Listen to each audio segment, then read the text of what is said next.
Dans une réserve tanzanienne, le docteur James travaille depuis 15 ans à soigner les animaux blessés. Un matin, alors qu'il examine un zèbre malade près de son campement, il entend un grondement sourd derrière lui. Il se retourne lentement. Un lion mâle massif se tient à moins de 10 mètres, boitant gravement, sa patte avant enflée et ensanglantée. Leurs regards se croisent. James sait qu'il devrait fuir, appeler des renforts, maintenir la distance de sécurité. Mais quelque chose dans les yeux de ce lion le fait hésiter. Ce n'est pas de l'agressivité, c'est autre chose, de la douleur, et quelque chose qui ressemble étrangement à une demande d'aide. Ce qui va se passer va défier tout ce que vous savez sur les lions. Restez jusqu'à la fin et abonnez-vous maintenant.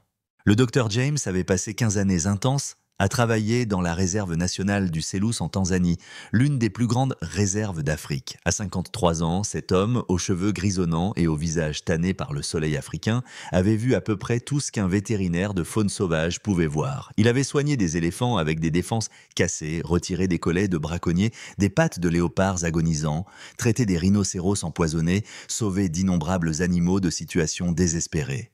Mais ce qu'il était sur le point de vivre dépassait tout ce qu'il avait expérimenté auparavant. Ce matin-là était ordinaire en apparence. James s'était levé à l'aube comme toujours, avait pris son café fort habituel, puis était sorti pour sa tournée matinale de vérification des animaux suivis médicalement dans son secteur. Il portait sa trousse vétérinaire en bandoulière, son téléphone satellite au cas où il aurait besoin d'appeler des renforts et son fidèle appareil photo pour documenter les cas intéressants. Le soleil montait lentement, peignant la savane de teintes dorées magnifiques. Les oiseaux chantaient leur symphonie matinale. Tout était paisible et routinier. Il s'était arrêté près d'un point d'eau pour examiner un zèbre qu'il suivait depuis quelques jours. Un jeune mâle qui présentait des signes de boiterie. James était agenouillé, observant attentivement la démarche de l'animal à travers ses jumelles, prenant des notes mentales quand il sentit soudainement cette sensation primitive et instinctive que tous les êtres vivants possèdent. La sensation d'être observé par un prédateur. Les poils de sa nuque se hérissèrent instantanément. Son cœur accéléra. Il se figea complètement, n'osant pas bouger brusquement. Lentement, très lentement, il tourna sa tête vers la gauche. Et là, à moins de 10 mètres seulement, se tenait un lion mâle adulte massif. James estima rapidement qu'il devait peser environ 190 kilos, avec une crinière épaisse et sombre qui indiquait un mâle dans la force de l'âge, probablement âgé de 7 ou 8 ans. Mais quelque chose n'allait manifestement pas. Le lion ne se tenait pas dans la posture agressive typique d'un prédateur sur le point d'attaquer. Il boitait visiblement, sa patte avant gauche à peine touchant le sol. Même de cette distance, James pouvait voir que la patte était gravement enflée, probablement 2 fois sa taille normale, et qu'il y avait du sang séché sur la fourrure. Ce qui se passa ensuite, défiant toute logique comportementale que James connaissait. Le lion, au lieu de gronder, de charger ou de fuir comme n'importe quel animal sauvage blessé le ferait normalement en présence d'un humain, fit quelque chose d'absolument extraordinaire. Il s'assit lentement sur ses pattes arrière, gardant la patte blessée levée et visible, et émit un grondement bas qui n'était clairement pas menaçant. Puis il regarda directement James dans les yeux, et dans ce regard, James vit quelque chose qu'il n'avait jamais vu chez un lion sauvage auparavant. Une demande consciente d'aide. Ce lion, d'une manière ou d'une autre, semblait comprendre que cet humain pouvait l'aider, et il choisissait de faire confiance plutôt que de fuir ou d'attaquer. James resta parfaitement immobile pendant ce qui sembla être une éternité, mais ne dura probablement que quelques secondes. Son esprit de vétérinaire évaluait rapidement la situation avec une analyse professionnelle malgré l'adrénaline qui inondait son système. La patte était clairement infectée, probablement à cause d'une épine d'acacia profondément enfoncée ou d'une morsure de serpent. Sans traitement, l'infection se propagerait dans tout le système du lion, causant la septicémie et finalement la mort dans quelques jours. Ce lion magnifique mourait d'une blessure relativement simple à traiter si seulement James pouvait s'en approcher suffisamment. Mais c'était là le problème monumental. Approcher un lion sauvage blessé était l'une des choses les plus dangereuses qu'un humain pouvait faire. Même les lions habitués aux humains pouvaient devenir imprévisibles et mortellement agressifs quand ils étaient en douleur. Et ce lion, malgré son comportement étrangement docile pour le moment, était un prédateur apex parfaitement capable de tuer James en quelques secondes s'il décidait que cet humain représentait une menace. La procédure standard aurait été d'appeler immédiatement l'équipe de capture, d'utiliser une sarbacane avec un tranquillisant puissant pour endormir le lion en toute sécurité, puis de le traiter pendant qu'il était inconscient. Mais James savait que cette procédure prendrait au minimum 2 heures. Il faudrait appeler l'équipe, attendre qu'ils arrivent avec l'équipement nécessaire, préparer la dose correcte de sédatifs basée sur le poids estimé du lion, puis attendre que le tranquillisant fasse effet. Et pendant tout ce temps, le lion resterait-il là, attendant patiemment? Probablement pas. Il s'éloignerait, retournerait dans la brousse dense où personne ne pourrait le retrouver facilement et mourrait lentement et douloureusement dans quelques jours. Cette pensée, c'était insupportable pour James, qui avait consacré toute sa carrière à sauver des vies animales. Il prit une décision qui, rétrospectivement, était peut-être folle, mais qui, sur le moment, semblait être la seule option viable. Il allait essayer de soigner ce lion maintenant, ici, sans tranquillisant, en comptant uniquement sur ce lien étrange et inexplicable qui semblait s'être formé dans cet échange de regards. Il parle doucement au lion, utilisant le ton apaisant qu'il utilisait toujours avec les animaux effrayés ou en douleur. D'accord, mon grand, je vais t'aider, mais tu dois me faire confiance et je dois te faire confiance. On va faire ça ensemble, lentement et doucement. James ouvrit très lentement sa trousse vétérinaire, chaque mouvement délibéré et visible ne voulant pas effrayer le lion par des gestes brusques. Il sortit une seringue d'antibiotiques à large spectre, un anesthésique local, des pinces chirurgicales, de la gaze stérile et une solution antiseptique. Le lion observait chaque mouvement avec une attention intense, mais sans montrer de signe d'agressivité. James commença à avancer très lentement vers le lion, ses mains levées en signe de paix universelle, parlant continuellement d'une voix douce et rassurante. « Je suis là pour aider. Je ne vais pas te faire de mal. Laisse-moi regarder cette patte. » Chaque pas était une négociation silencieuse entre l'humain et la bête, entre la confiance et l'instinct de survie.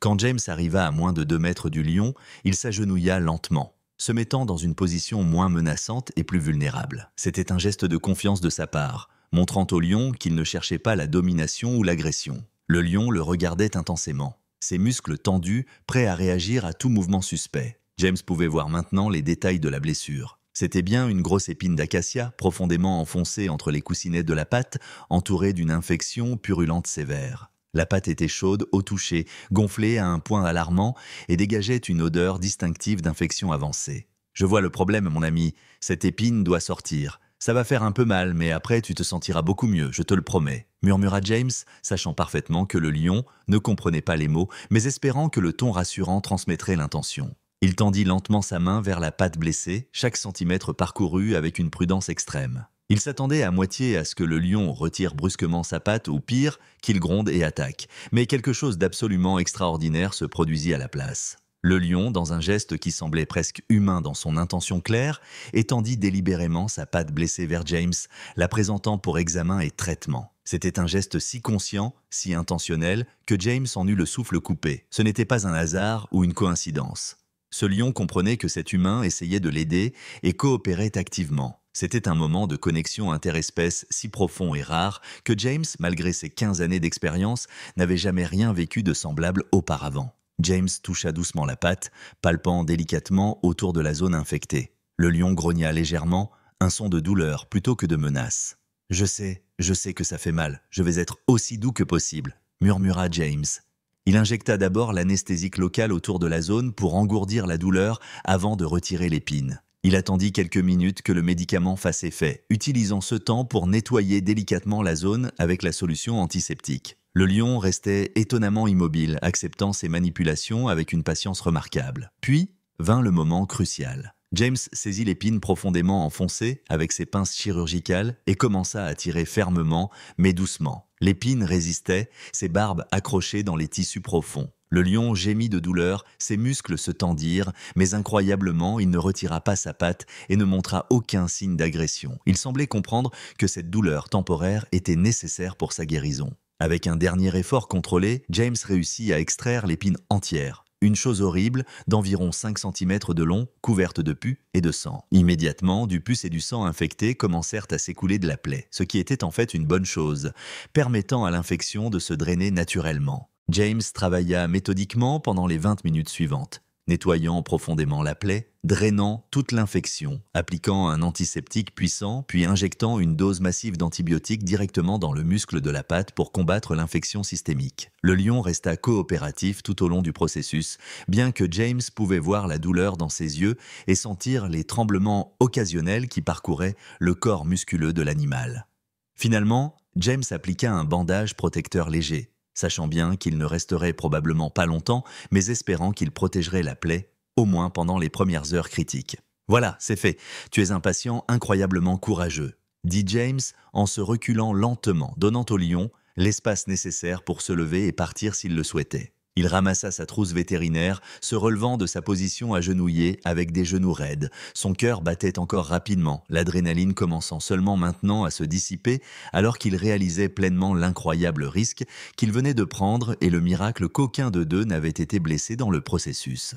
Le lion se leva également, testant prudemment sa patte nouvellement traitée. Il boitait encore, bien sûr, la guérison complète prendrait plusieurs jours, mais c'était déjà visiblement moins douloureux qu'avant. Il pouvait maintenant poser la patte au sol sans grimacer de douleur aiguë. Le lion regarda James longuement et dans cet échange de regards, quelque chose passa entre eux, une reconnaissance mutuelle de ce qui venait de se passer. Puis, dans un geste qui émut James jusqu'aux larmes, le lion s'approcha lentement de lui et frotta très doucement son énorme tête contre l'épaule de James, exactement comme un chat domestique cherchant de l'affection. James resta parfaitement immobile, à peine osant respirer, sentant la chaleur et la puissance de ce magnifique prédateur si proche de lui. Il leva très lentement sa main et la posa doucement sur la crinière épaisse du lion, caressant doucement. « De rien, mon ami, j'espère que tu vas vite guérir », murmura-t-il, sa voix tremblante d'émotion. Ils restèrent ainsi pendant peut-être 30 secondes, un moment de connexion pure et profonde entre deux êtres vivants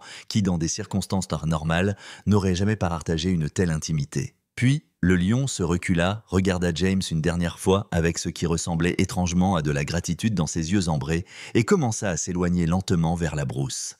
Mais après quelques mètres, il s'arrêta et regarda en arrière, comme pour s'assurer que James était toujours là.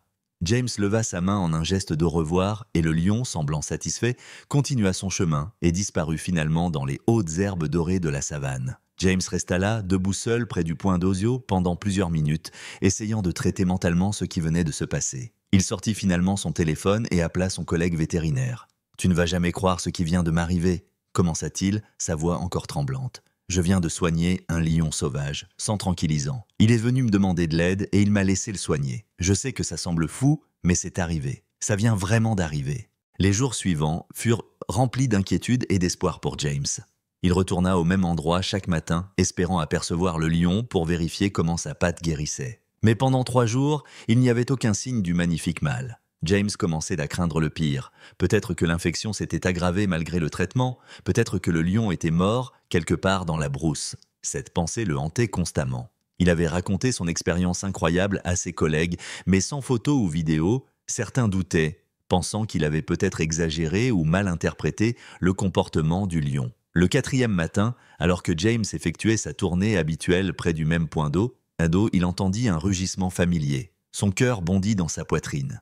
Il se retourna et le vit. Le lion était de retour, marchant normalement maintenant, ne boitant presque plus. La patte avait manifestement guéri remarquablement bien grâce à la combinaison du traitement antibiotique et de la résilience naturelle étonnante des animaux sauvages. Mais ce qui rendit ce moment encore plus extraordinaire, c'est que le lion n'était pas seul.